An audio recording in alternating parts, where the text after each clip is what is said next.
원장님, 마시는 차가 무엇인가요?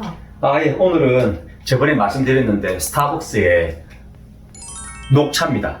스타벅스 녹차가 되게 고급스럽더라고요. 그래서 제가 좀 마시고 있는데 이렇게 녹차를 티백을 넣어서 뜨거운 한 90도 된 물을 넣어보죠. 그런데 녹차 같은 경우는 한 30초 정도만 우려냅니다. 그리고 뭐 오슬로 이런 데 가도 그 정도를 권고를 하고 있고요. 또 중국에 가서 보면은 보통 30초. 그리고 이제 저희들이 오랜 동안 우려 먹는 거 그런 것들은 다 저번에 말씀드린 우롱차 이런 것들이 다 우려 먹는 겁니다. 그러니까 차를 누른 차들, 압착을 한 차들은 그렇게 여러 번 우려 먹고 이런 차들은 가볍게 한 30초에서 1분 정도만 우려서 먹으면 좋습니다. 그러면은 2분, 3분, 4분, 5분 동안 우릴수록 드디어 그 차의 잡스러운 맛, 그 다음에 떫은 맛이 나게 되는 거죠. 그래서 이 정도로 우리고, 보시면 양이 상당히 많습니다. 스타벅스 차는 되게 좀 맛있고 고급스러운 녹차 같습니다. 오늘은 뭐가 궁금합니까? 원장님, 의료사고가 무엇인가요? 결론적으로 말씀드리면은 의료사고는 없다라고 보시면 됩니다. 지금 사회나 일반인들이 의료사고 아닙니까? 의료사고죠 라고 말씀드리면 99%가 의료사고가 아니라는 거죠. 그건 저희 의견입니다. 아니, 의료사고가 그렇게 많은데 왜 가인어원 원장은 의료사고가 없다라고 얘기를 하는가? 좀 말도 안 된다라 생각하실 수도 있는데 비교를 해봅시다. 변호사고가 있습니까? 변호사고는 없습니다. 검사사고가 있습니까? 없습니다. 재판사고가 있습니까? 없습니다. 왜 의료사고란 단어가 탄생하게 됐고 너무 많이 사용되는가? 내가 가서 약을 탔는데 집에 가서 약을 먹고 나서 막 토도 많이 하고 막 너무 불편하더라. 약을 잘못 처방한 의료사고 아닙니까? 아니 수술할 때 알아보니까 그 수술하실 때 피를 많이 흘렸습니까? 의료사고 아닙니까? 좀 심하게 말하면은 사람 살리러 병원 갔는데 왜 우리 가족이 죽어서 나옵니까? 당연히 의료사고 아닙니까? 저희 의견은 이 모든 것들이 의료입니다. 의료사고가 아니라 병원 가면 다 행복하고 해피하고 문제없고 깔끔하고 ABCD로 쫙 진행되는 게 의료일 뿐 아니라 왜 이런 수많은 문제가 발생하는가? 그것이 의료란 거죠. 의료사고가 아니라.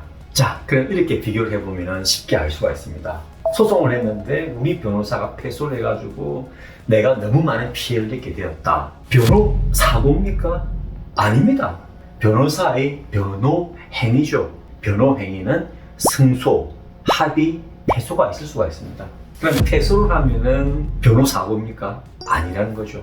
검사가 기소를 했습니다. 이 사람은 벌금 500만 원입니다. 판사가 무죄, 무혐의, 벌금 없음. 그러면 그 검사는 기소 사고를 친 겁니까? 아닌 거죠. 검사는 기소를 한 거죠. 1심 판사가 무죄 했거든요. 2심 판사 유죄, 대법원 유죄. 1심 판사는 재판 사고를 친 겁니까? 재판 사고죠. 왜냐하면 2심에서 무죄, 대법원에서 무죄를 했는데 그러면 1심 판사는 재판 사고를 친 거죠. 이렇게 비교가 되는 겁니다. 그것이 재판이고 그것이 검사의 기소행위고 그것이 변호사의 변호행위란 거죠. 아까 말씀드린 그런 모든 것들이 의료행위에 들어가는 겁니다. 그래서 이제 의료사고는 없다라고 생각을 하는 거죠. 다르게 말씀드리면은 우리 한국에서 너무 유행하는 그런 판결이 있습니다. 설명 의무의 위반. 그죠? 많이 들어보셨을 겁니다. 그것은 형사고발입니다. 형사처벌이거든요. 그거는 의사가 범죄 행위를 저질렀다는 겁니다.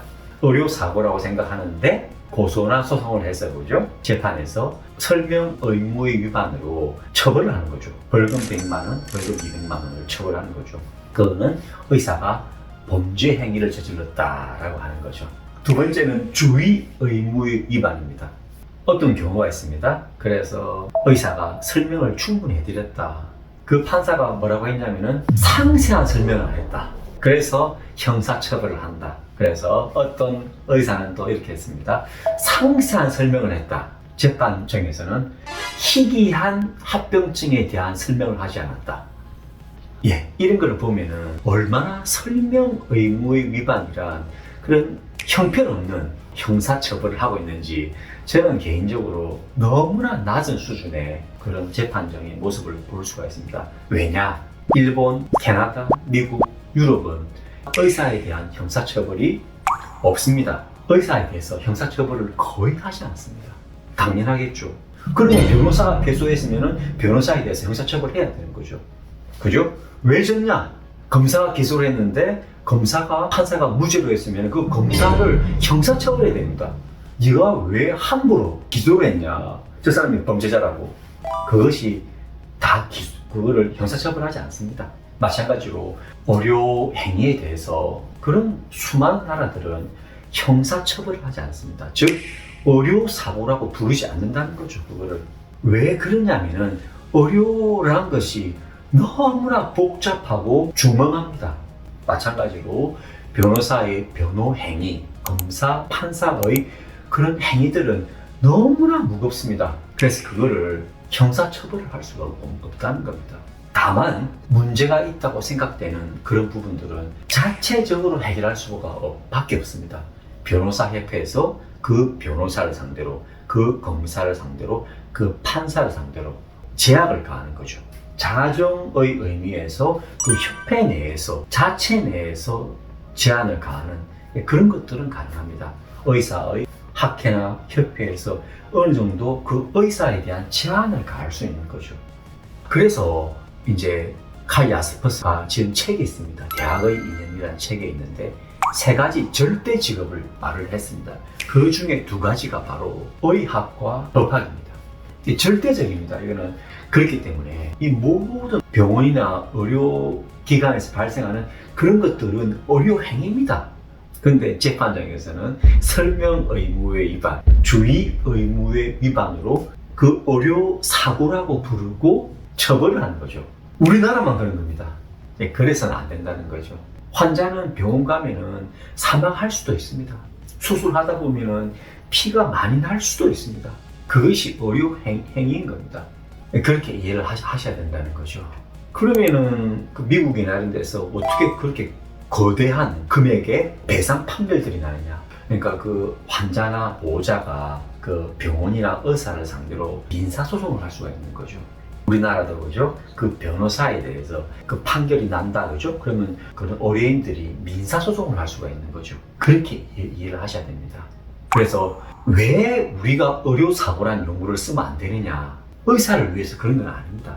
결국은 환자를 위해서 우리가 의료사고라는 단어를 거의 쓰면 안 되는 겁니다. 아, 그거는 의료행위에 대한 결과구나라고 받아들여야지 그 필수, 중증, 그 위험한 수술과 치료라는 의사들이 최선을 다해서 환자를 치료할 수가 있습니다. 그것을 의료사고라 부르는 것과 거기에 대해서 형사처벌을 하는 것들이 너무나 팽배했기 때문에 의사들은 매우 위축이 됩니다. 그래서 환자한테 대해서 최선을 다할 수가 없는 겁니다. 아이들이 하죠, 그죠? 최선을 다하면 다할수록 그 수만 가지에서 허점들이 당연히 따지고 보면 있을 수밖에 없는 거죠.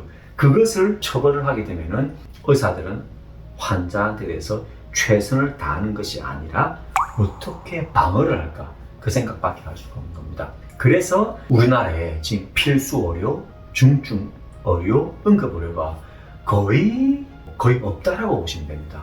본인이나 가족이 심각하게 아파 보시면은 이거는 뼈저리게 느낍니다. 분명히 알게 됩니다. 그러면 의료사고가 선생님 없습니까? 의료사고 있습니다. 그럼 의료사고가 무엇입니까? 쉽게 말씀을 드릴게요. 의료사고는 오른팔을 수술해야 되는데 수술방에서 왼쪽 팔을 수술한 겁니다. 그것이 의료사고입니다. 그래서 오늘의 결론을 말씀드리면은 의료사고라는 용어는 거의 틀린 용어고 사용을 안 했으면 하는 게 저 개인적인 바람이고 그것은 결국에 환자를 위한 것이고 그래서 재판이나 그런 검사의 기소 행위에서도 의사들을 상대로 해서 형사 기소, 형사 처벌은 매우 좀 떨어지는 수준의 그런 행위들이 아닐까라고 저 개인적으로는 생각을 합니다. 우리 국민들도 너그럽게 이해를 해주시면 좀 더 의료, 필수 의료, 중증 의료가 굉장히 발전하는 계기가 될 가능성이 많을 것 같습니다. 예, 감사합니다.